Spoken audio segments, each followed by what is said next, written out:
तुमने कभी सोचा भी नहीं था कि जिस बीमार महिला सीईओ से तुम इतनी नफरत करते थे, वह तुम्हारा बदला लेने के लिए खून के तालाब में गिर जाएगी। मरते समय वह मुस्कुराए और तुमसे कहा, आज रो मत। तुमने ऊपर देखा और सुकिंग पहले से ही बेडरूम के दरवाजे पर खड़ी थी। जैसे ही उसने दरवाजा खोला, ठंडी हवा का एक झोंका तुम्हें लगा। क्या हुआ? दरवाजे पर खड़ी सेक्रेटरी और नौकरानी ने अनजाने में अपनी बाहें रगड़ी, यह सोचते हुए कि क्या यंचे ने एक बार फिर इस लड़की को उसकी हद पार कर दी है। वह बस खुद को संभाल सकती थी और उसे याद दिला सकती थी। प्रेसिडेंट सू, 20 मिनट में तुम्हारी एक जरूरी मीटिंग है। अगर तुम अभी नहीं निकली तो तुम्हें देर हो सकती है। मैं समझ गई। सू किंगसू के जवाब में कोई गर्मजोशी नहीं थी। फिर उसने जोर से दरवाजा बंद किया और तुम्हारी तरफ बढ़ी। उसके तेज ऑरा ने तुम्हारी सांस रोक दी। उसने तुम्हें नीचे देखा, एक एक शब्द हुक्म दिया, घर पर रहो और मेरे वापस आने का इंतजार करो। वो रुकी, उसकी आंखों में चेतावनी और मजबूत होती गई। याद रखना, दोबारा भागने के बारे में सोचना भी मत और उस लड़की से मिलने जाने के बारे में सोचना भी मत। अगर तुमने दोबारा भागने की हिम्मत की तो मुझे खुद तुम्हारे पैर काटने पड़ेंगे। इस खुली धमकी के सामने तुम हैरानी की बात है कि शांत रहे, यहाँ तक कि कसम खाने के लिए उंगली भी उठाई। ठीक है, मैं वादा करता हूँ मैं भागूंगा नहीं। इस बीच सुकिंग सियों नीचे आए और बटलर ने तुरंत एक खिलखिलाती मुस्कान के साथ उसका स्वागत किया। मिस यंग, मास्टर यूनियन को रोशनी दिख गई है। सुकिंग सियों के होठों पर एक मजाकिया मुस्कान आ गई। अगर यह उसके दिल के कंधे पर बैठी औरत को बचाने के लिए था तो इस दिखावे का क्या मतलब था? उसकी लाल आंखों में ठंडे कफ का एक गहरा गड्ढा जैसा लग रहा था।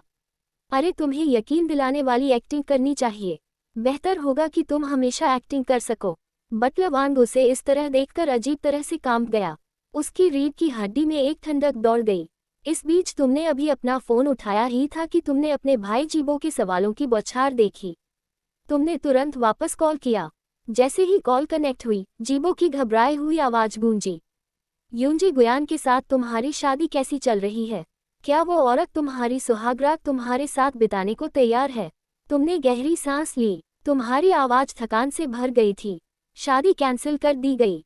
अचानक जिबो का गुस्सा तुरंत भड़क गया। वो दहाड़ी कैंसिल कर दी। क्या उस छोटी बचलन गुयान ने शादी खराब कर दी? मुझे पता था कि वह तुमसे सच में प्यार नहीं करती।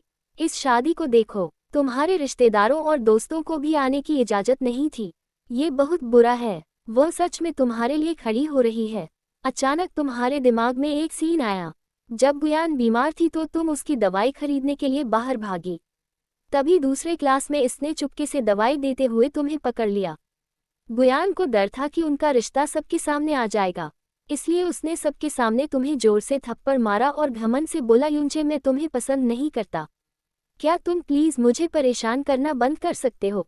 तुम्हारा लगातार परेशान करना बहुत बुरा है। चीजें इतनी बिगड़ जाने के बाद भी तुम्हें बुरा लग रहा था। तुम खुद को लापरवाह समझ रहे थे और उसे जरा सी भी परेशानी देने के लिए दोषी मान रहे थे। ये सोचकर तुम्हें लगा जैसे तुम बिना रोकटोक केक थे के बिल में कूद गए हो। तुमने अपनी कनपटी रगड़ी जिससे जीबो का गुस्सा रुक गया। जीबो, मेरी बात सुनो। सगाई टूट गई है। मैंने इसे तोड़ दिया है। जीबो साफ तौर पर हैरान था। उसकी आवाज बदल रही थी। तुमने सगाई तोड़ दी? क्या हुआ? तुम धीरे धीरे ज्यादा आरामदायक हालत में आते हुए लगभग शेख ही भगाते हुए बोले, कुछ खास नहीं। मुझे बस अचानक एहसास हुआ कि रखेल होना इतना बुरा नहीं है। जरा सोचो, एक बड़े घर में रहना और एक बहुत खूबसूरत महिला देखून का तुम्हारी रक्षा करना। क्या ये बहुत अच्छा नहीं है? जी, वो एक पल के लिए हैरान रह गए, फिर पेट पकड़कर जोर से हंस पड़े। यजे, तुम्हारा सपना बहुत ज्यादा असली लग रहा है। मैं बस उठने ही वाला हूँ। लेकिन उनकी हंसी अचानक बंद हो गई और उन्होंने चिंता से पूछा, तुम्हें ज्यादा सदमा तो नहीं लगा और तुम पागल तो नहीं हो गए? क्यों ना हम मिले? तुमने फिर राह भरी। ये भाई तुम्हारे बारे में बहुत परेशान है। तुम्हें बहाना बनाना पड़ा। चलो बाद में मिलने की बात करते हैं। गुयान मुझसे थोड़ा नाराज है। मुझे पहले इस बड़े आदमी को होश करना है। ये सुनकर जियों को थोड़ी राहत मिली। ठीक है, तो ध्यान रखना। तुमने कहा था कि तुम मुझे कभी भी कॉल कर सकते हो। फिर आराम से फोन काट दिया। बिस्तर पर भारी होकर गिर पड़े और गहरी नींद में सो गए। जब तुम फिर से जागे तो तुम्हारे फोन की स्क्रीन पर गुयान ने मैसेज की बाढ़ आ गई थी। यूनचे, वो औरत कौन है? तुम्हारा उससे क्या रिश्ता है? यूनचे, तुम कहते रहते हो कि तुम मुझसे प्यार करते हो, लेकिन तुम चुपके से मेरी पीठ पीछे दूसरी औरतों के साथ फ्लर्ट कर रहे हो। मैं तुम्हें हुक्म देता हूँ कि उसे तुरंत छोड़ दो। तुम मेरे मैसेज का जवाब क्यों नहीं दे रहे हो? यूननचे, अगर तुम जवाब नहीं दोगे तो मुझसे दोबारा कभी मत मिलना। चलो इसे यहीं खत्म करते हैं। तुमने तेजी से मैसेज स्क्रॉल किए, खुद को थप्पड़ मारना चाहते थे। इतनी खुली चाल और साजिश तुमने अपनी पिछली जिंदगी में कभी इसका पता नहीं लगाया। शायद किसी गधे ने तुम्हारे सिर पर लात मारी होगी, तो बिना किसी हिचकिचाहट के तुमने जवाब में कुछ शब्द टाइप किए। तो चलो इसे बंद कर देते हैं। जैसे ही मैसेज भेजा, गोयान का गुस्सा फूट पड़ा। तुरंत एक मैसेज आया, यूननची, तुम्हें पता है तुम क्या कह रही हो? तुम्हारी आज की बातें मुझे तुमसे पूरी तरह नफरत करवा देंगी। अगर तुम मुझसे दोबारा शादी करना चाहती हो तो सपने देखो। तुमने स्क्रीन पर देखा और आंखें घुमाए बिना नहीं रह सकी। मन ही मन सोचा, यह औरत असली है। मिस पाक, तुमने जवाब में टाइप किया, गोयान, जाकर आईने में देखो। क्या तुम फिगर, लुक्स, फैमिली बैकग्राउंड, तुम उससे किस में कंपेयर कर सकती हो? मुझे तुम्हें उसके बजाय चुनने के लिए पागल होना पड़ेगा। गोयान गुस्से में थी, लेकिन वो जवाब में एक शब्द भी नहीं बोल सकी। वो बस गुस्से में जवाब दे सकी, यूननची, तुमने खुद कहा घुटनों के बल बैठकर मुझसे माफी मत मांगना। हालांकि तुम्हें बिल्कुल पता नहीं था कि जब तुम और बयान बहस कर रहे थे। सो किंग्स चुपचाप कमरे में वापस आ गई थी। वो पास ही खड़ी थी, तुम्हारे फोन स्क्रीन पर बयान के लिए सेट किए गए स्पेशल नोटिफिकेशन को देख रही थी। तुरंत सू किंग्स का आधा चेहरा परछाई में छिप गया। जोश की बर्फीली हड्डियों को कंपाने वाली ताकत हर तरफ से निकलती हुई लग रही थी। चैट हिस्ट्री डिलीट करने के बाद आपने बुदबुदाया, आप इतने बिजी क्यों हैं? तभी आपने अचानक दरवाजे के पास एक खामोश आदमी को देखा। आपका दिल जोर से धड़क उठा। वो कब वापस आए, और ऐसा लगा कि उसका मूड जाने से पहले से भी ज्यादा खराब था। आपने हिम्मत जुटाई और सू किंग्स के पास जाकर सावधानी से पूछा, सू किंग्स, क्या हुआ? शब्द आपके मुंह से निकले ही थे कि आपको पछतावा। सच में? सू किंग्सियों ने धीरे से अपना सिर उठाया। उसकी खूबसूरत आंखें खतरनाक तूफान ला रही थी। आपने घबराहट में गटक लिया। आपका दिमाग खाली था। मुझे कौन बता सकता है कि क्या हो रहा है? मैंने क्या गलती की? दरवाजे के बाहर गुजर रही हाउसकीपर वांग ने अचानक अंदर से एक दबी हुई आवाज सुनी। उसे याद आया कि मिस यंग मास्टर यूनिन के कमरे में आ गई थी। इसलिए वह मुस्कुराया और सिर हिलाया और मन ही मन बबुदबुदाया, आजकल यह जवान लोग और भी ज्यादा वाइल्ड होते जा रहे हैं। उसी पल कमरे के अंदर सू किंग ने तुम्हें दीवार से सटा दिया था। तुम्हारी पीठ में दर्द हो रहा था। उसकी आंखें तुम्हें देखकर दबे हुए दर्द और पागलपन से हंस रही थी। यूननचे, क्यों? इससे पहले कि तुम बोल पाते, सू किंग सी अचानक नीचे झुकी। उसके किस में एक जबरदस्त पागलपन और सजा का एहसास था, जिससे तुम्हारा दम बुरी तरह घुट रहा था। फिर तुम्हारे होठों में एक तेज दर्द हुआ जिससे तुम्हारी भौहें तुरंत सिकुड़ गई। तुम खुद से सोचने से खुद को रोक नहीं पाए।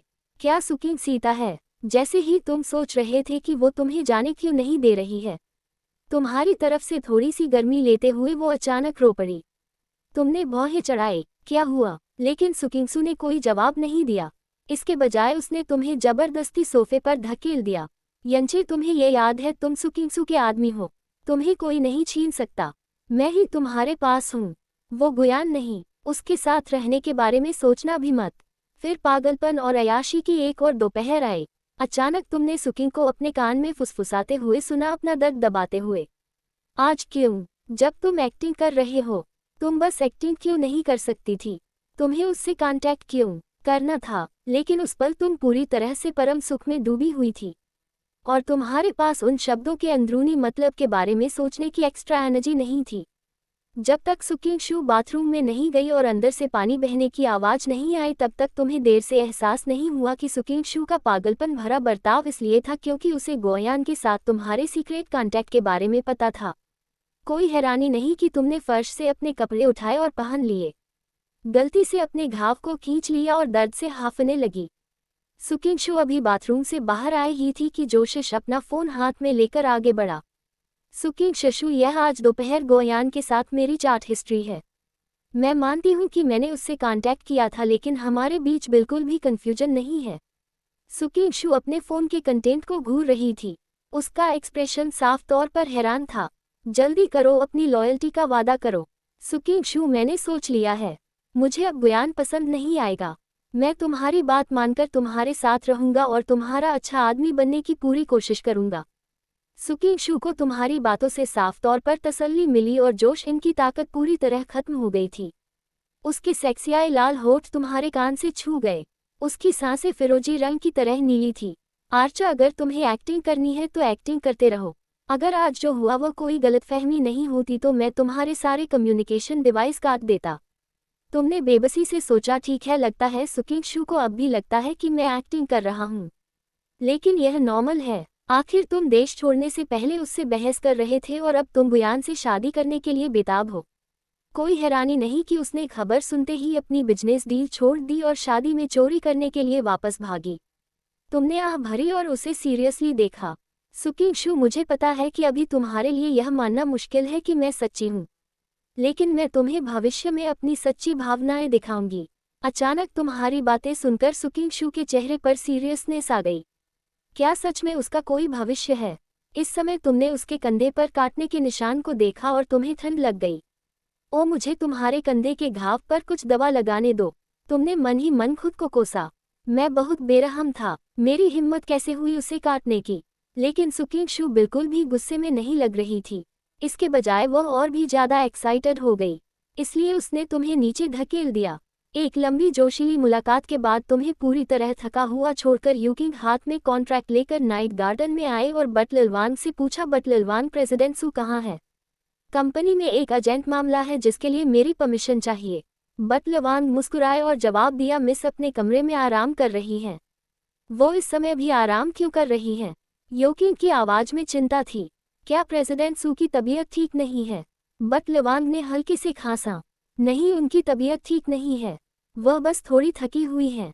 यंग मास्टर यूनन उनके साथ हैं। सेक्रेटरी जंग, आपको चिंता करने की जरूरत नहीं है। ये सुनकर यूकिंग ने तुरंत नाराजगी जताई। बटलिलवांग, प्रेसिडेंट सू को आराम करने की जरूरत है। आप युनचे को उनके साथ अकेले क्यों रहने दे रहे हैं?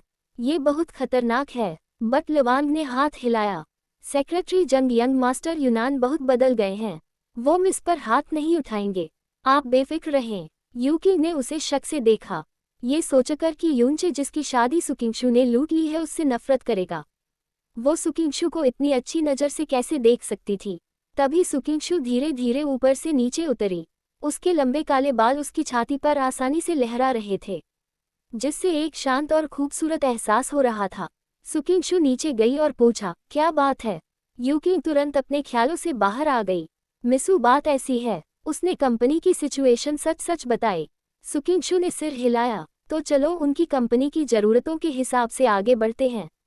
मिस्सू, और यह कॉन्ट्रैक्ट प्लीज़ इस पर साइन कर दीजिए। ठीक है। जैसे ही सुकिंगशू कॉन्ट्रैक्ट पर साइन कर रही थी, यूकिंग ने गलती से उसके कंधे पर नजर डाली और एक चमकीला चमकता हुआ काटने का निशान देखा। काटने का निशान साफ तौर पर हाल ही का था। बटलिलवांग ने अभी जो कहा था कि यंचे मिस्सू के साथ थी, उसे याद करते हुए ऐसा लगा कि मिस्सू यंचे से बातें कर रही थी। सुकिंगशू के कॉन्ट्रैक्ट पर साइन करने के बाद यूकिंग रुकी नहीं। उसने सीढ़ियों से नीचे आते हुए बस कई बार यूकिंगशू को देखा। उसने मन ही मन आह भरी और सोचा, इस दुनिया में सुकिंगशू को सिर्फ तुम्हारी परवाह है। मुझे उम्मीद है कि तुम उसके सच्चे दिल को धोखा नहीं दोगे। अगले 2 दिन लेकिन सू किंगजू को कोई नुकसान नहीं हुआ।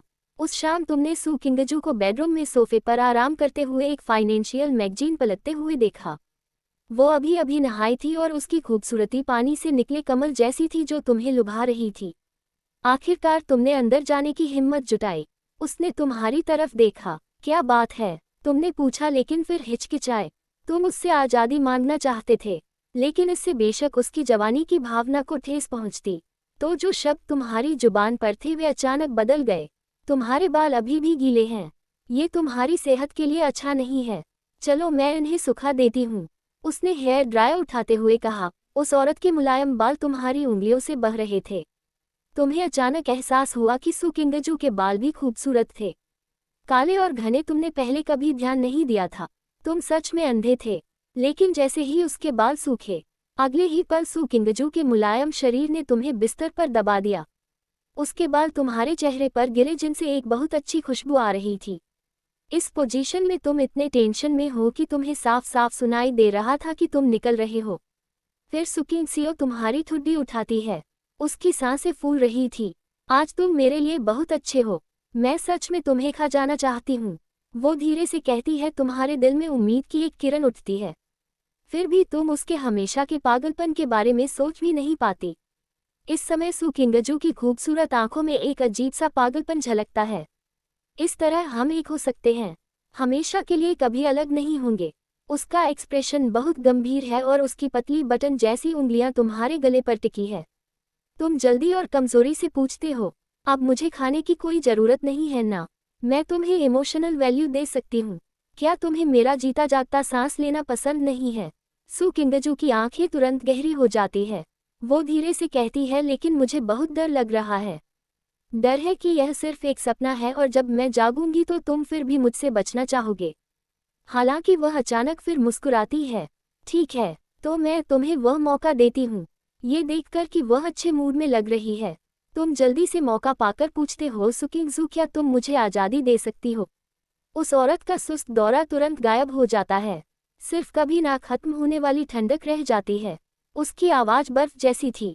आर्चर, क्या तुम फिर से मुझसे बचने की सोच रहे हो?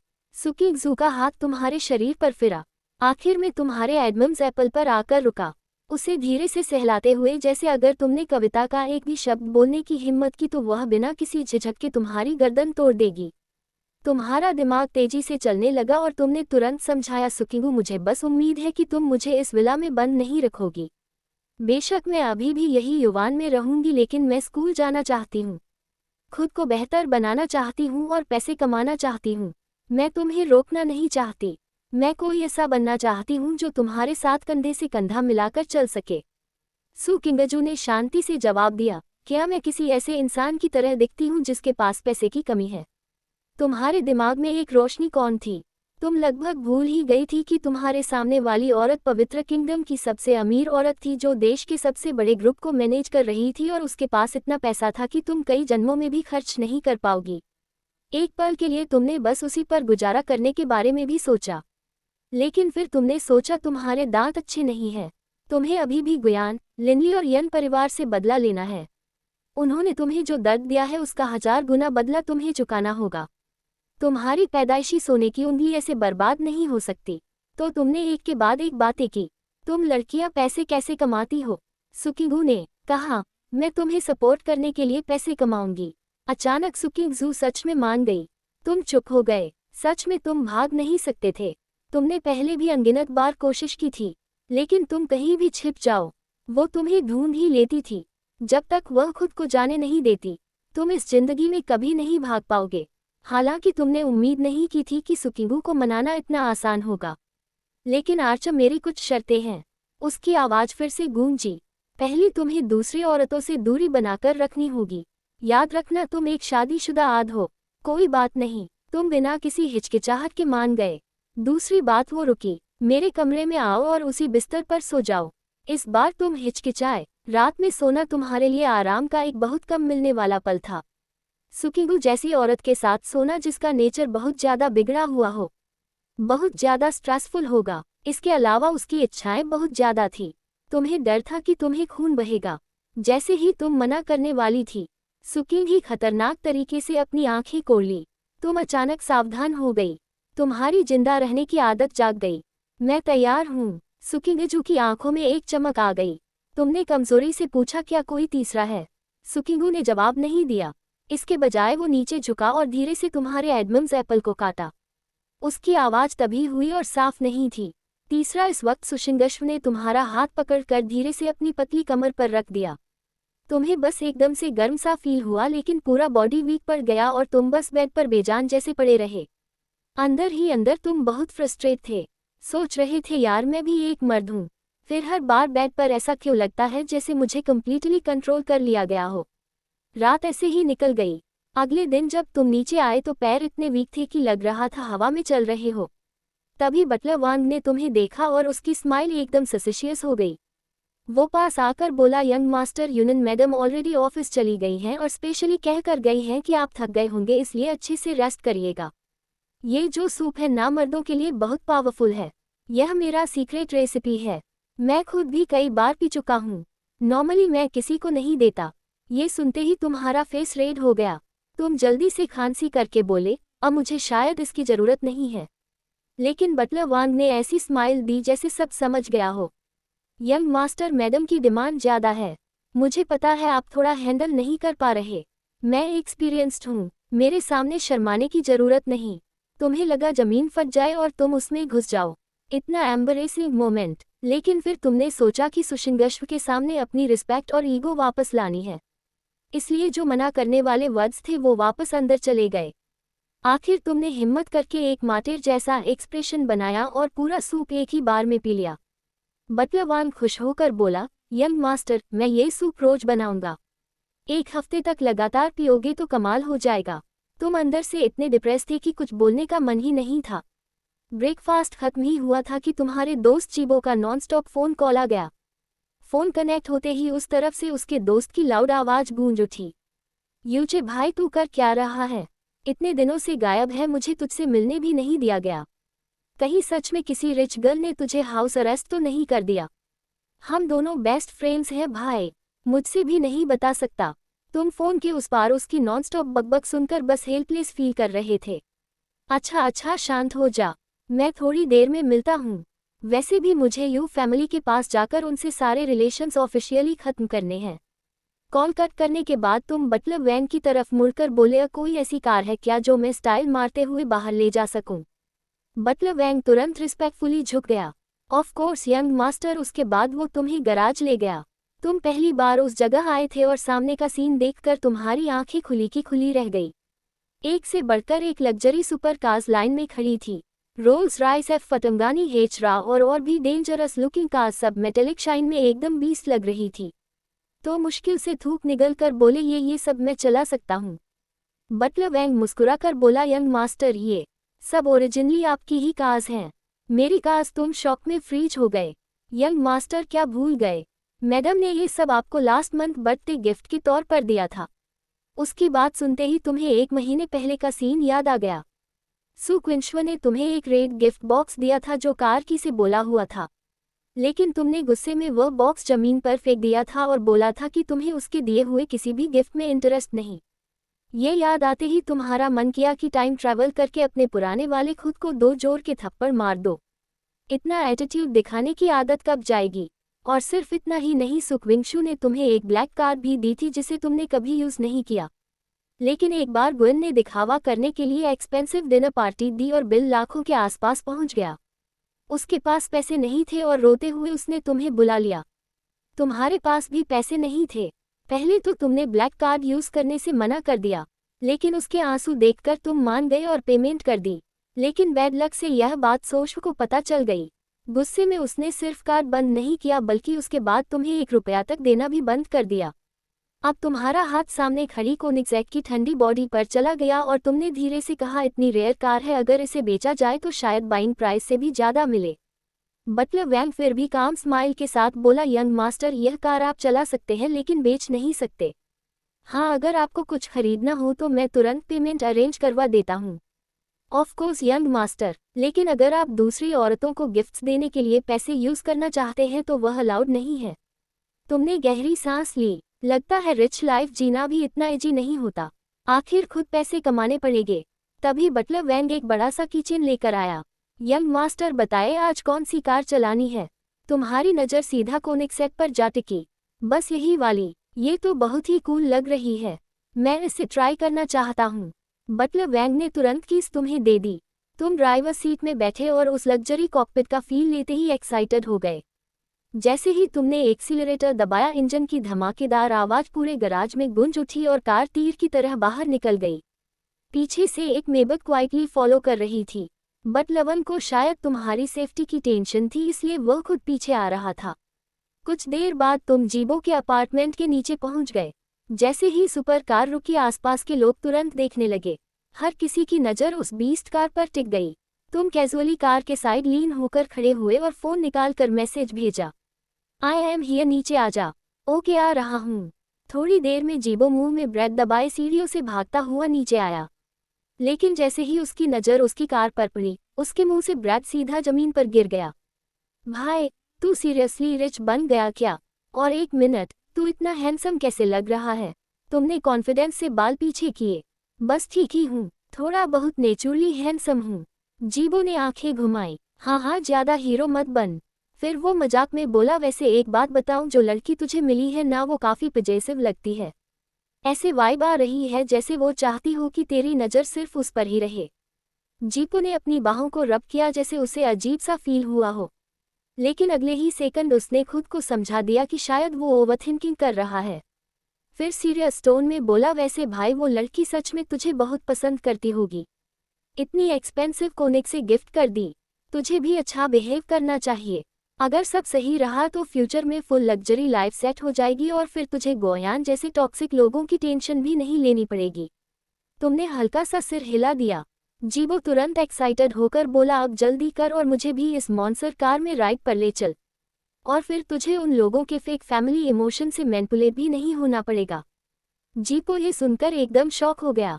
क्या तू सीरियसली यूनियन फैमिली से सारे रिलेशंस तोड़ने वाला है? तुम्हारी आंखों में ठंडी सी नफरत चमक उठी।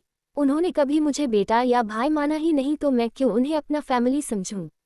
तुमने कोल्ड टोन में आगे कहा, अगर उन्हें सिर्फ यूंजे नाम का कुत्ता ही पसंद है तो फिर वह सब उसी के साथ खुश रहें। इतना कहकर तुमने कार दोबारा स्टार्ट की और यूनियन फैमिली के विला की तरफ ड्राइव करने लगे।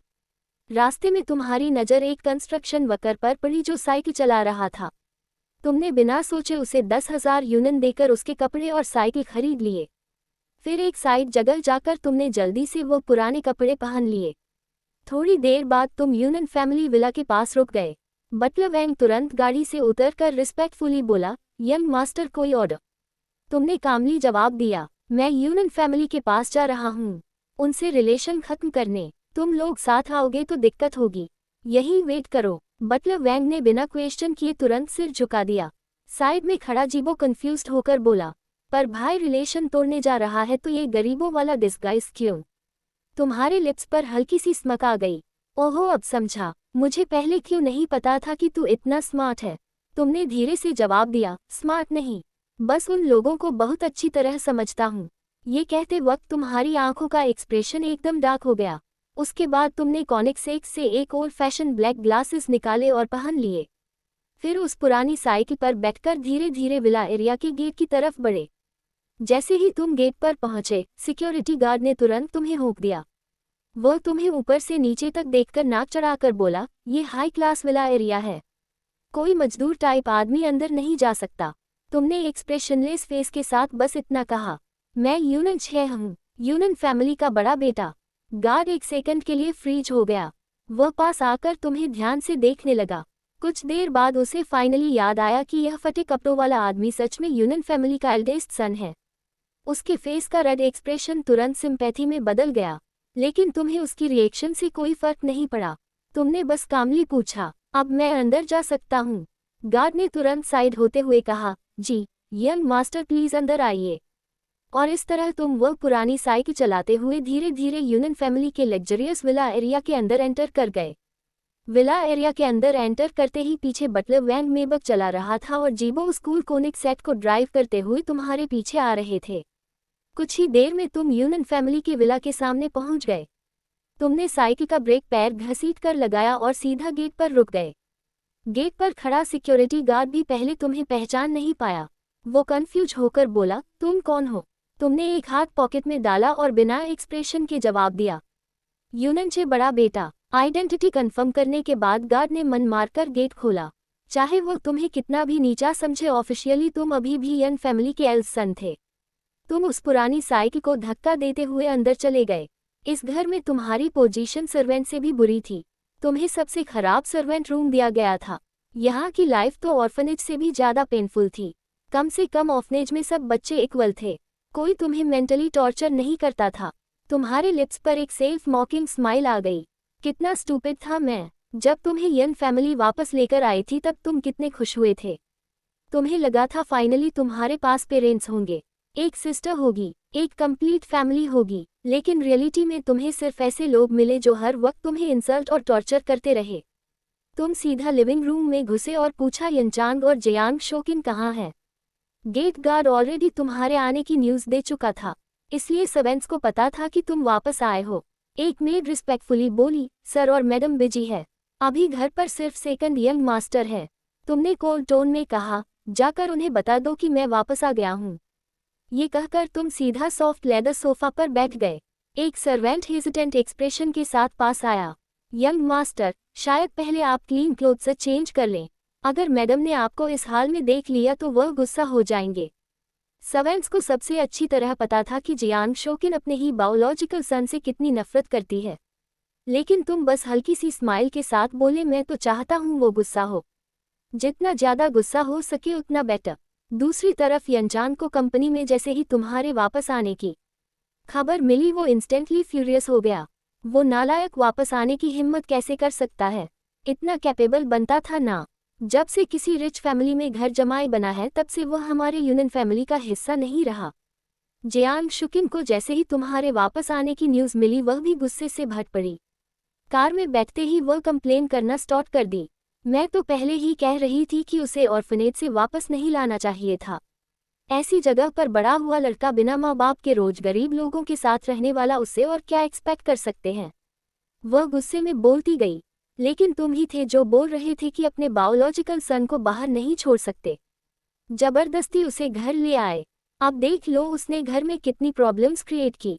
उसने डिस्गस्ट भरी आवाज में कहा, और अब किसी और फैमिली में घर जमाई बन गया है। मुझे तो पक्का लगता है कि वो बुयान नाम की लड़की के बहकाने पर पैसे मांगने वापस आ रहा है। फिर उसने हस्बैंड को वार्निंग दी, सुन रहे हो, चाहे वह कुछ भी बोले उसे एक पैसा मत देना। अगर आज दे दिया तो वह रोज आ जाएगा। यू चांग भी क्लियरली इरिटेटेड था। उसने फोरहेड मसाज करते हुए बस थक कर कहा। हम उनकी कार धीरे धीरे विला के अंदर एंटर हुई। लेकिन घर के पास पहुंचते ही यू चाचान की नज़र दो लग्जरी कार्स पर पड़ी। एक कोनिग्सेग और एक मेबक। कोनिग्सेग के साइड एक यंग लड़का कैजुअली लीन करके खड़ा था। साथ में एक वेल ड्रेस्ड ओल्ड बटलर और दो बॉडीगार्ड्स जैसे आदमी भी खड़े थे। यू चाचान तुरंत सीरियस हो गया। उसने ड्राइवर को कार रोकने को बोला, अपने कपड़े ठीक किए और एक पोलाइट स्माइल लगाकर उनके पास गया। एक्सक्यूज मी सर, क्या आप किसी से मिलने यूनियन फैमिली आए हैं? जीबो ने कोई रिएक्शन नहीं दिया। यू चांग फिर फोर्स स्माइल के साथ बोला, मैं आई नो आप किस फैमिली के यंग मास्टर हैं। इस बार जीबो ने कोल्ड लाफ दिया और आंख तक नहीं उठाई। मैं कौन हूँ उससे तुम्हारा क्या लेना देना? यू चांग का फेस इंस्टेंटली स्टिफ हो गया। लाइफ में पहली बार किसी ने उससे इतनी डिसरिस्पेक्टफुली बात की थी। लेकिन सामने वाले का स्टेटस और बॉडीगार्ड्स देखकर वो ओपनली गुस्सा भी नहीं कर पाया। वो बस चुपचाप वापस कार में बैठ गया। जैसे ही कार का डोर बंद हुआ उसका एक्सप्रेशन पूरी तरह डार्क हो गया। दूसरी तरफ जीबो ऑकवर्डली बटलर वैंग की तरफ देखकर बोला, क्या मैं थोड़ा ज्यादा रूड हो गया? बटलर वैंग पोलाइटली मुस्कुरा दिया, बिल्कुल नहीं यंग मास्टर जी, आपने बहुत अच्छा जवाब दिया। ये सुनते ही जीबो ने रिलीफ की सांस ली। इसी वक्त तुम लिविंग रूम में आराम से सोफा पर बैठकर फोन यूज कर रहे थे। ऊपर बालकनी से यूनन ने ऑलरेडी देख लिया था कि यूनजान की कार खा चुकी है। उसकी आंखों में एक अजीब सी चमक आई और वह जल्दी से नीचे उतर गया। नीचे आते ही उसने परफेक्टली फेक सरप्राइज्ड एक्सप्रेशन बनाया और बोला, भाई आप कब वापस आए? सो भाई लोग, वीडियो कैसी लगी? होप करता हूँ आप सबको वीडियो पसंद आई होगी। और अगर आप लोगों को ये स्टोरी अच्छी लगी तो इसका नेक्स्ट पार्ट भी डेफिनेटली आएगा। वैसे ये स्टोरी थोड़ी सिमिलर है my wife betrayed me but I was reborn to marry the only one who truly love me वाली सीरीज से, जो अनफॉर्चुनेटली डिसकंटिन्यू हो गई थी। और जो प्रीवियस सीरीज थी उसने बारिश में 3 दिन खड़े होकर प्यार प्रूफ किया और फिर जो हुआ उसको बहुत कम व्यूज आ रहे हैं। इसीलिए फिलहाल मैं उस सीरीज को स्टॉप कर रहा हूँ। अगर आप लोगों को यह वीडियो पसंद आए हो तो वीडियो को लाइक करो, शेयर करो और चैनल को सब्सक्राइब जरूर कर लेना। तुमने उसकी तरफ बस एक लेजी सी नज़र डाली। दूसरी तरफ यूंजे बड़े स्टाइल से चाय बना रहा था। उसने कप उठाया और एक फेक इमोशनल एक्सप्रेशन के साथ बोला, मुझे पता है भाई आप मुझे पसंद नहीं करते, लेकिन मैंने हमेशा आपको अपना रियल ब्रदर माना है। फिर उसने कैजुअली पूछा, वैसे उस दिन शादी में जो आपको लेके गई थी वो लड़की कौन थी? अब तुमने फाइनली फोन साइड में रखा। तुम्हारी आईब्रो हल्की सी उठी और आवाज में पूरे सार्काजम भर गया। यूंजे रोज रोज इतनी एक्टिंग करता है, खुद थकता नहीं। अंदर ही अंदर यूंजे ठंडी हंसी हंसा, थकना बिल्कुल नहीं। अगर एक्टिंग करके सब कुछ हासिल हो रहा है तो जिंदगी भर एक्टिंग कर लूंगा। तभी बाहर से हाई हील्स की तेज आवाज सुनाई दी। तुम तुरंत समझ गए प्यारी माँ वापस आ गई थी। और जैसे यूंजे इसी टाइमिंग का वेट कर रहा हो, उसकी आंखों में एक अजीब सी चमक आई। अगले ही सेकंड उसने जानबूझकर अपना हाथ झुकाया और गर्म चाय सीधा अपने हाथ पर गिरा दी। उसने इंस्टेंटली एग्जैजरेटेड पेन वाली एक्टिंग स्टार्ट कर दी। तुम बस कोल्ड एक्सप्रेशन के साथ देखते रहे। लिप्स पर हल्की सी मॉकिंग स्माइल आ गई। लो ड्रामा स्टार्ट हो गया। तुम्हें अच्छी तरह पता था यूनजे का फेवरेट ट्रिक यही था। खुद को हट करो और ब्लेम तुम पर डाल दो ताकि पूरा यूनन फैमिली तुम्हें विलेन समझे और उसे इनोसेंट विक्टिम और एक्सपेक्टेड ही था। यूनन मदर भागते हुए अंदर आई। यून ने फेक सरप्राइज दिखाते हुए तुरंत अपना हाथ पीछे छुपा लिया। मॉम आप इस वक्त कैसे आ गई? लेकिन यूनन मदर ने बिना कुछ सोचे उसका हाथ पकड़ लिया। जैसे ही उसने लाल जला हुआ स्किन देखा उसकी आवाज पैनिक से भर गई। तुम्हारे हाथ को क्या हुआ? बहुत जल गया क्या? यूनजे तुरंत इनोसेंट एक्टिंग करते हुए बोला। कुछ नहीं मॉम, बस गलती से चाय गिर गई। लेकिन जो चाय का कप गिरा था वो एग्जैक्टली तुम्हारे पैरों के पास पड़ा हुआ था। नेक्स्ट सेकंड यूनन मदर की नज़र तुम पर टिक गई, बिल्कुल ऐसे जैसे आंखों में आग जल रही हो।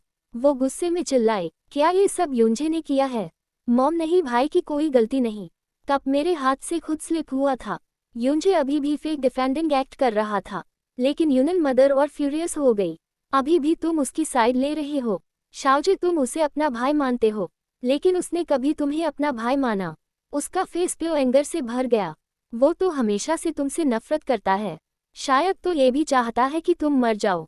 याद है एक बार उसे पता था कि तुम्हें स्विमिंग नहीं आती, फिर भी उसने तुम्हें नदी में धक्का दे दिया था।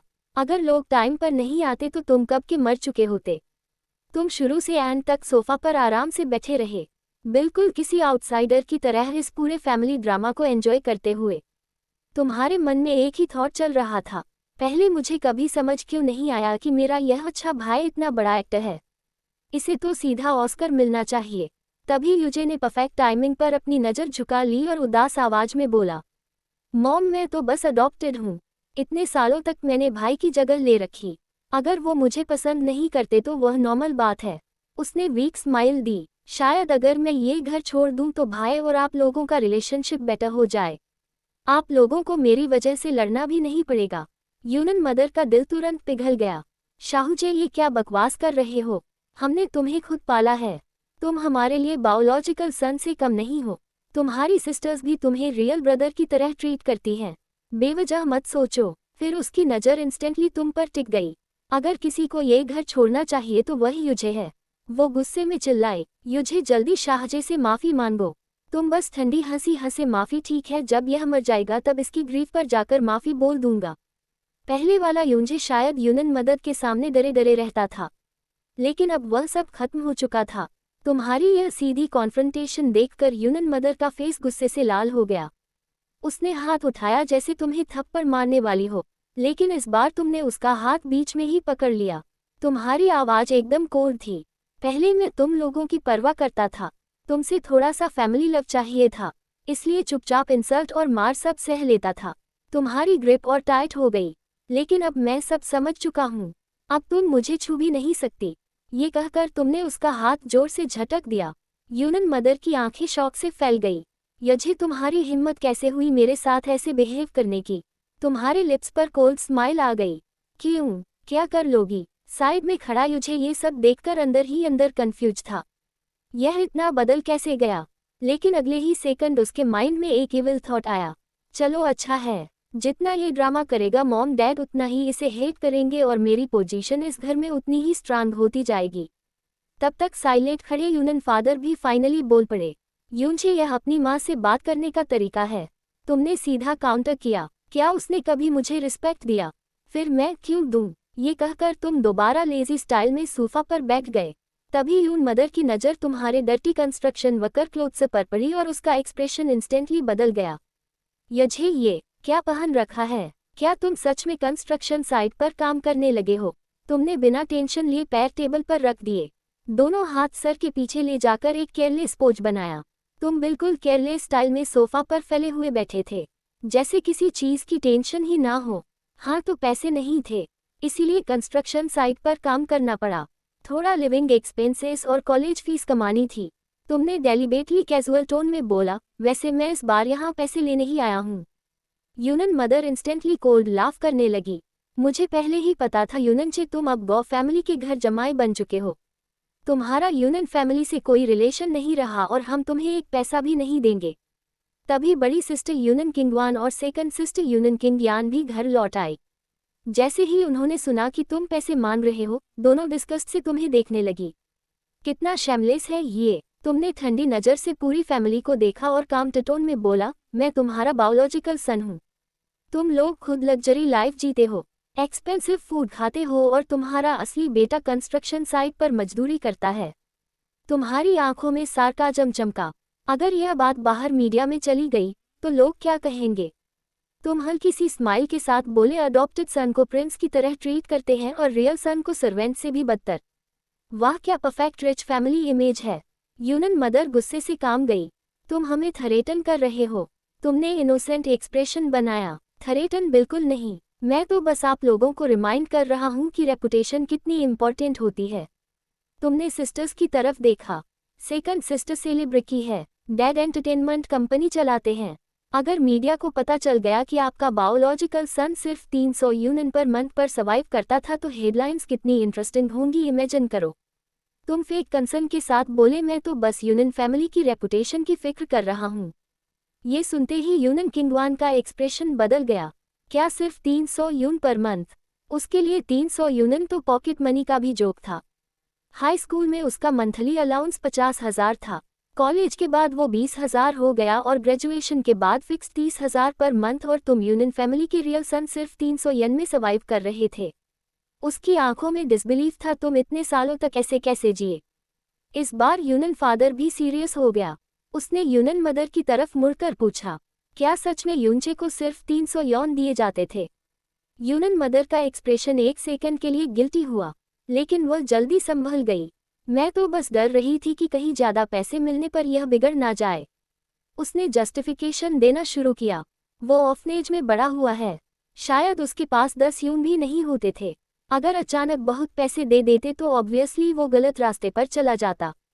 शॉकिंगली यूनिन फादर को उसकी बात थोड़ी रीजनेबल लगी, लेकिन फिर उसने पूछा, ठीक है, लेकिन कॉलेज फीस वो भी नहीं थी। यूनिन मदर इरिटेटेड हो गई। कंपनी के इतने काम होते हैं, मैं हर चीज़ का ध्यान थोड़ी रख सकती हूँ। अगर उसे पैसे की ज़रूरत थी तो खुद बोलता ना। यूनिन मदर की आवाज़ में ज़रा भी गिल्ट नहीं था। इस बार यूनिन फादर का एक्सप्रेशन सीरियस हो गया। उसकी ब्राउज टाइटली निट हो गई और उसने तुम्हारी तरफ देखकर पूछा, यूनिनचे तुम आखिर चाहते क्या हो? तुम रिलैक्स स्टाइल में पैर पर पैर चढ़ाकर बैठे रहे और सीधा जवाब दिया, पैसे। तुम्हारी आवाज़ काम थी, लेकिन हर वर्ड में प्रेशर था। पैसे नहीं दिए तो मैं ये सारी बातें मीडिया में लीक कर दूंगा, फिर आप लोग भी थोड़ी फेमस हेडलाइंस एंजॉय कर लेना। यूनिन फादर की आंखों में टेंशन साफ दिख रही थी।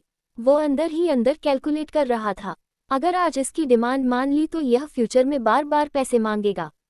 इसका परमानेंटली सॉल्यूशन निकालना पड़ेगा।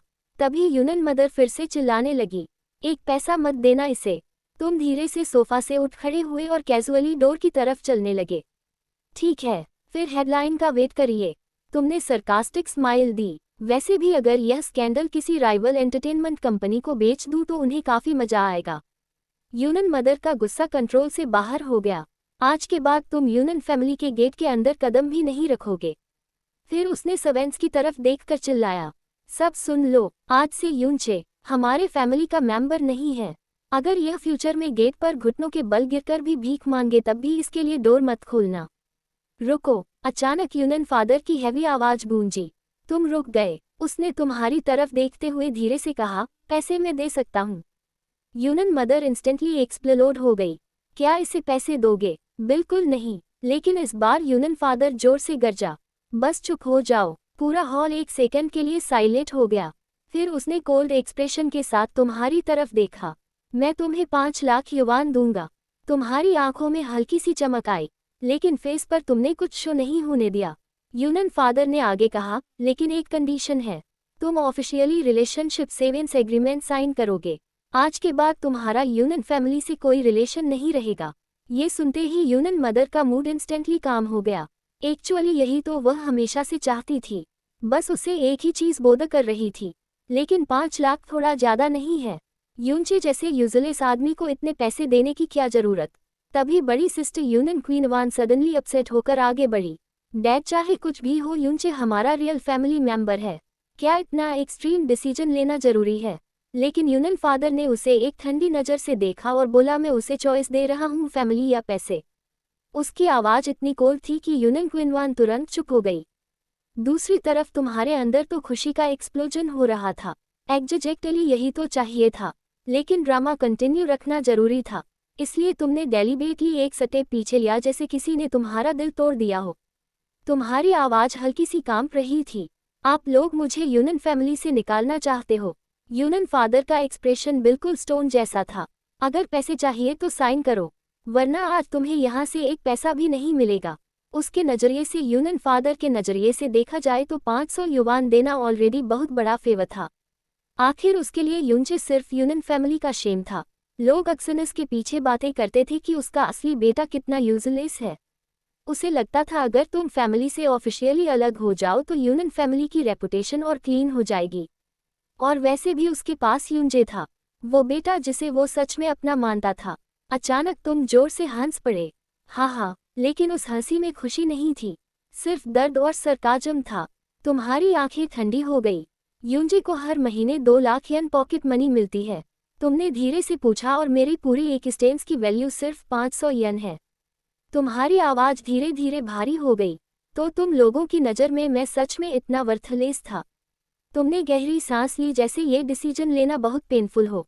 काफ़ी देर चुप रहने के बाद तुमने फाइनली सिर हिला दिया। ठीक है, 500,000 युवान, और आज से हमारे बीच का सारा रिलेशन खत्म। तुम्हारे फेस पर इतना रियलिस्टिक पेन था कि किसी को भी लगता कि तुम बस मजबूरी में ये डील एक्सेप्ट कर रहे हो। साइड में खड़ा यूनजे अंदर ही अंदर खुशी से पागल हो रहा था। परफेक्ट, अब रिलेशन ऑफिशियली खत्म हो गया। आज के बाद यूनजे कभी मेरे लिए थ्रेट नहीं बनेगा।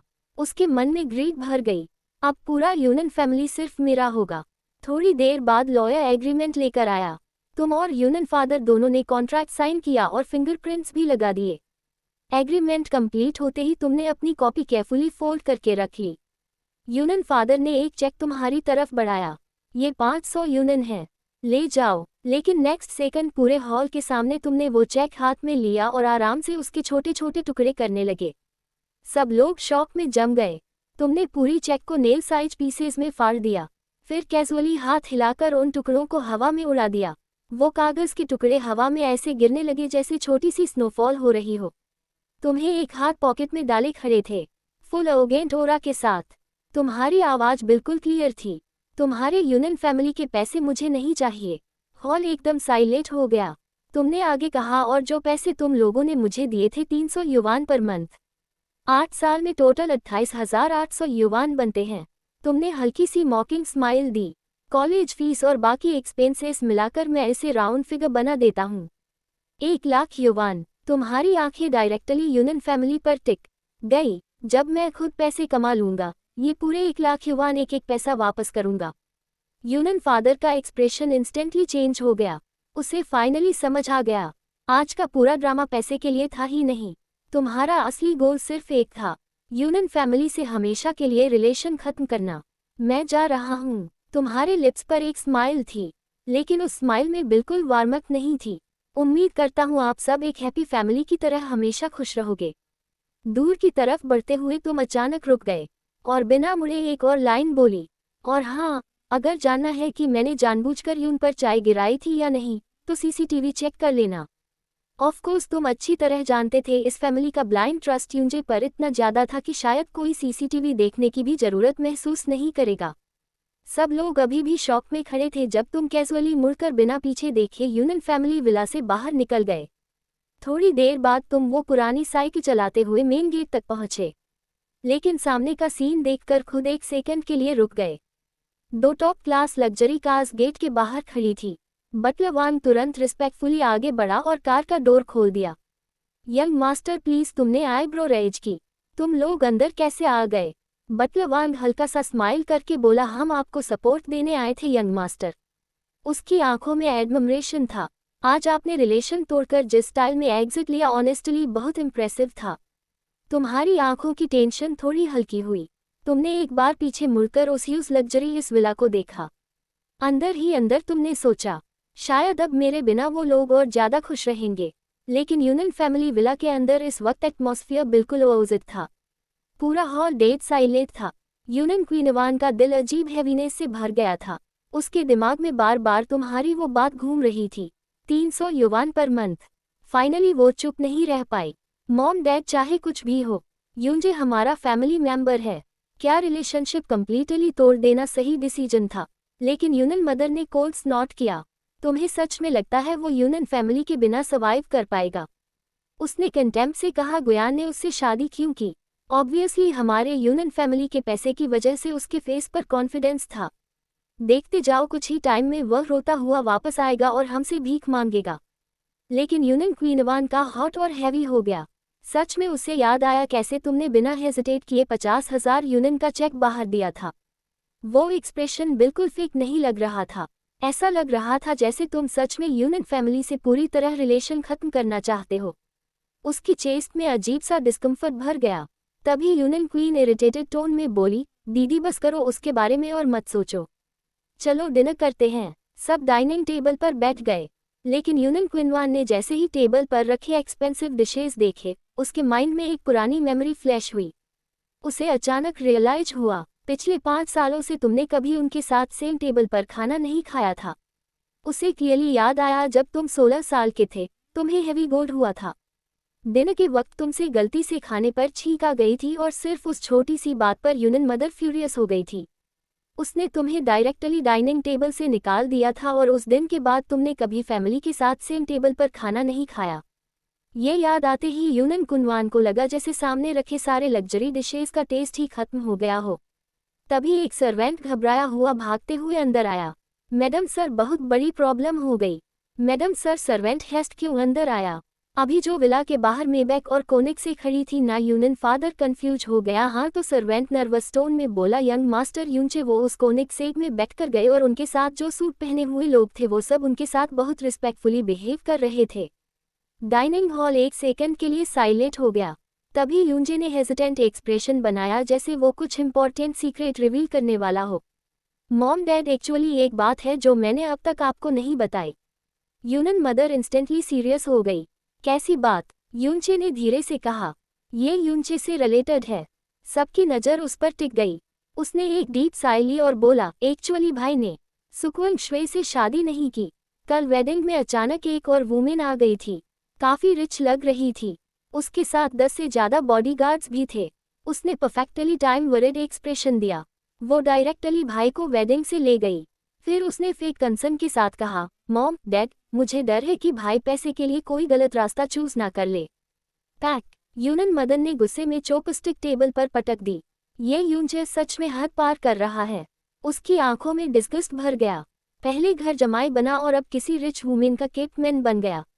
वो सरकास्टिक हंसी। अच्छा अब समझ आया, इसीलिए उसने वो 5,000 युवान रेफ्यूज किए। इसीलिए रिलेशन तोड़ना चाहता था। उसे तो ऑलरेडी कोई रिच सपोर्ट मिल गया है। यूनन फादर का एक्सप्रेशन भी डार्क हो गया। उसके लिए यह और भी ह्यूमिलिएटिंग था। अगर लोगों को पता चल गया कि मेरा बायोलॉजिकल सन किसी रिच वुमन के सपोर्ट पर जी रहा है तो यूनन फैमिली की रेपुटेशन का क्या होगा? उसने इमीडिएटली फ़ोन निकाला और तुम्हें कॉल करने लगा। लेकिन कॉन्टैक्ट लिस्ट ओपन करते ही उसकी उंगली हवा में ही रुक गई। वो स्लोली ऊपर देखकर पूछा, तुम में से किसी के पास यूनचे का नंबर है? पूरा डाइनिंग टेबल साइलेंट हो गया। सब एक दूसरे को देखने लगे और तब उन्हें रियलाइज हुआ उन सब ने कब का तुम्हारा नंबर डिलीट कर दिया था। इतनी बड़ी यूनन फैमिली, 7 लोगों का घर, लेकिन किसी एक के पास भी तुम्हारा कॉन्टैक्ट नंबर नहीं था। ये रियलाइजेशन सुनते ही यूनन कुइंगवान के चेस्ट में अजीब सा पेन हुआ। उसे अचानक सफोकेशन जैसा फील हुआ। तभी एक और सर्वेंट अंदर आया। उसके हाथ में एक फाइल बैग था। मैडम, ये वो डॉक्यूमेंट्स हैं जो आपने हॉस्पिटल से मंगवाए थे। यूनन मदर ने कैजुअली फाइल ली, लेकिन जैसे ही उसने अंदर का पेपर देखा उसका एक्सप्रेशन इंस्टेंटली स्टिफ हो गया। यूनन क्वीन क्यूरियस होकर पूछ बैठी, मॉम ये क्या है? डाइनिंग हॉल में एक सेकंड के लिए अजीब साइलेंस छा गया। फिर यूनन मदर ने धीरे से जवाब दिया, यूनचे की DNA report. DNA report? Yunan Kingwan की आंखें शौक से बड़ी हो गई। मॉम, आपको डाउट था कि यूनचे आप और डैड का बायोलॉजिकल सन नहीं है। यूनन मदर का एक्सप्रेशन इंस्टेंटली कोल्ड और हेटफुल हो गया। उसका कैरेक्टर इतना खराब है। एक यूजलेस निकम्मा लड़का, वो मेरा बेटा होने लायक ही नहीं। उसकी आवाज़ में डिस्गस्ट साफ महसूस हो रहा था। मुझे लगा शायद हॉस्पिटल में कोई मिस्टेक हुई होगी, इसलिए मैंने बार बार डीएनए टेस्ट करवाए। वो टीथ क्लेंच करके बोली, लेकिन हर रिपोर्ट में सेम रिजल्ट आया। वो सच में हमारा बायोलॉजिकल सन है। उसका एक्सप्रेशन ऐसा था जैसे तुम उसके बेटे नहीं बल्कि उसके दुश्मन हो। यूनन किंगवान के चेस्ट में फिर से वो सफोकेटिंग फीलिंग भर गई। उससे और एक सेकंड भी वहां रहना अनबेरेबल लगने लगा। वो अचानक चेयर से उठ खड़ी हुई। मेरा खाना हो गया और बिना किसी की तरफ देखे सीधा डाइनिंग हॉल से बाहर चली गई। दूसरी तरफ तुमने वॉल क्लॉक की तरफ देखा। टाइम ऑलमोस्ट 12 बजे बजने वाला था। तुमने कैजुअली फ़ोन निकाला और सुकिंग श्वे का नंबर डायल कर दिया। इस वक्त सुकिंग श्वे कंपनी के सीनियर एग्जीक्यूटिव्स के साथ मीटिंग में थी। कॉन्फ्रेंस रूम का एटमॉस्फेयर इतना टेंस था कि पिंग गिरने की आवाज़ भी सुनाई दे सकती थी। तभी ट्रिंग फ़ोन रिंगटोन ने पूरी साइलेंस तोड़ दी। सुकिंग श्वे ऑलरेडी बैड मूड में थी। उसने इरिटेटेड एक्सप्रेशन के साथ फ़ोन उठाया और बिना देखे रिसीव कर लिया। गलती से स्पीकर मोड भी ऑन हो गया। अगले ही सेकंड एक डीप और अट्रैक्टिव मेल वॉइस पूरे कॉन्फ्रेंस रूम में गूंजी। हेलो। कॉन्फ्रेंस रूम के सारे एग्जीक्यूटिव्स इंस्टेंटली अलर्ट हो गए। Male voice. सबकी क्यूरियोसिटी इंस्टेंटली पीक पर पहुंच गई। उनके माइंड्स में एक ही थॉट आया, बस अब तो गया ये बंदा। सो सीईओ ऑलरेडी गुस्से में है। गलत टाइमिंग पर कॉल करके डायरेक्टली गन पॉइंट पर आ गया। लेकिन जो नेक्स्ट हुआ उसने सबको शॉक कर दिया। अभी तक जो सोकिंग श्वे आइस क्वीन की तरह पूरे रूम में किलिंग ओरा छोड़ रही थी, उसकी कोल्ड ओरा लिटरली एक सेकंड में मेल्ट हो गई। जैसे किसी आइस बर्फ पर अचानक बॉम्ब सनलाइट पड़ गई हो। उसका पूरा एक्सप्रेशन सॉफ्ट हो गया। वो फ़ोन उठाते हुए धीरे से बोली। एक सेकंड उसकी आवाज़ में एक हल्की सी जेंटलनेस थी जो किसी ने कभी नहीं सुनी थी। कॉन्फ्रेंस रूम के एग्जीक्यूटिव्स की आंखें शॉक से भर गई। व्हाट्स सो सीईओ और इतनी सॉफ्ट टोन।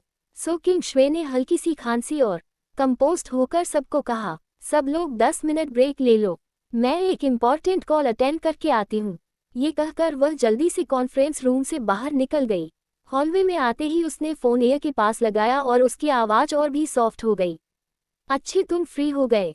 कोई काम था? सूक शिंगशू की आवाज़ में हल्की सी खुशी छुपी ही नहीं पा रही थी। आखिर ये पहली बार था जब तुमने खुद उसे कॉल किया था। तुमने हल्का सा ब्राउ फ्रॉम किया। तुम काम कर रही थी। फ़ोन की दूसरी साइड अजीब सी साइलेंस थी, इसलिए तुम समझ गए कि शायद वो मीटिंग में है। तुम तुरंत सीरियस टोन में बोले, अब लंच टाइम हो गया है, टाइम पर खाना खा लिया करो। एक सेकंड रुक कर तुमने सॉफ्टली ऐड किया, सुक्षिंगश्व अपना हेल्थ ध्यान रखो। हम फ़ोन के दूसरी तरफ सुक्षे की आंखें हल्की सी कव हो गई। उसे इस वर्जन ऑफ तुम बहुत पसंद था। काश तुम हमेशा ऐसे ही रहो, कभी पहले वाले यंचे में वापस ना बदलो। उसकी आंखों में एक डेंजरस ऑब्सेशन चमकी। अगर तुम बदल गए तो चाहे तुम्हारे हाथ पैर तोड़ने पड़े, मैं तुम्हें अपने पास ही रखूंगी। और अगर तुमने मरने की कोशिश की तो मैं तुम्हें मरने भी नहीं दूंगी। उसके डार्क थॉट्स और डेंजरस होते गए। चाहे तुम्हारी बॉडी को प्रिजर्व स्पेसिमेन बनाना पड़े या तुम्हारी एशेस को अपने अंदर मिला लेना पड़े, तुम कभी मुझसे दूर नहीं जा पाओगे। लेकिन ऑब्वियसली यह सब थॉट्स उसने सिर्फ अपने दिल में रखे। तुमने कैजुअली पूछा, तुम ऑफिस में हो ना? मैं आ जाता हूँ लंच के लिए। सुक्षु ऑलमोस्ट इंस्टेंटली हाँ बोलने वाली थी, लेकिन उसे यूकी की एडवाइस याद आ गई। मेन को ज़्यादा टाइटली कंट्रोल मत करो, उन्हें थोड़ा पर्सनल स्पेस भी चाहिए होता है। ये याद आते ही उसने मुश्किल से अपनी बात रोक ली। काफ़ी देर तक उसका रिप्लाई नहीं आया तो तुम कंफ्यूज होकर बोले, सुक्ष ये क्या हुआ? उसने फोरहेड प्रेस किया और सॉफ्टली जवाब दिया, तुम बताओ, मैं थोड़ी टायर्ड हूँ। लंच ब्रेक में ऑफिस में ही रेस्ट करना चाहती हूँ। तुमने फिर भी वरीड टोन में कहा, ठीक है लेकिन खाना टाइम पर खा लेना। सुक शिंगशू के लिप्स पर स्माइल आ गई। जैसे तुम कहो। कॉल कट होने के बाद वो फ़ोन लेकर वापस कॉन्फ्रेंस रूम में चली गई। दूसरी तरफ जीबो तुम्हारी साइड में बैठा सब कन्वर्सेशन सुन रहा था। उसकी आंखें शॉक से बड़ी हो गई। भाई, जो रिच वुमन तुम्हें सपोर्ट कर रही है उसकी आवाज़ इतनी अच्छी है। वो जेलस एक्सप्रेशन के साथ बोला और सुनने में भी यंग लग रही थी। जीबो को लिटरली जेलसी हो रही थी। ऐसी रिच गर्लफ्रेंड मुझे क्यों नहीं मिलती? फिर उसने सस्पिशियस नज़र से तुम्हें देखा। वैसे वो तुम्हें पसंद कैसे कर बैठी? तुमने हेल्पलेस साइड ली। सच कहूँ तो मुझे भी समझ नहीं आता। तुमने सेल्फ मॉकिंग स्माइल दी। मैं खुद को इतना स्पेशल नहीं मानता, फिर भी सूक्ष्म मेरे पीछे क्यों पागल है पता नहीं। उसके बाद तुम और जीबो होटल में लंच करने चले गए। खाने के बाद बटलर वैंग रिस्पेक्टफुली तुम्हारे पास आया। यंग मास्टर मैडम ने मैसेज भेजा है। तुमने आईब्रो रेस की। क्या कहा उसने? बटलर वैंग पोलाइटली झुककर बोला, मैडम चाहती है कि आप उनके साथ डिनर करें। बटलर वैंग रिस्पेक्टफुली बोला, यंग मास्टर आप अपने फ्रेंड के साथ शॉपिंग एंजॉय कीजिए। जो भी पसंद आए बिना टेंशन के ले लीजिए, मैडम पेमेंट हैंडल कर लेंगी। कुछ ही देर बाद तुम लोग एक लग्जरी शॉपिंग मॉल पहुंच गए। वैसे भी तुम्हारी डेली लाइफ, कपड़े, फूड, ट्रैवल सब कुछ soaking show already perfectly arrange करती थी। इसलिए तुम्हें पर्सनली ज़्यादा कुछ खरीदने की ज़रूरत नहीं थी। तभी एक वॉच शोरूम के सामने से गुजरते वक्त तुम्हारी नज़र डिस्प्ले केस पर टिक गई। अंदर एक ब्यूटीफुल पेयर वॉच रखी थी, matching couple watches. Sales woman smile करते हुए एक्सप्लेन करने लगी, सर, इसका नाम ट्रू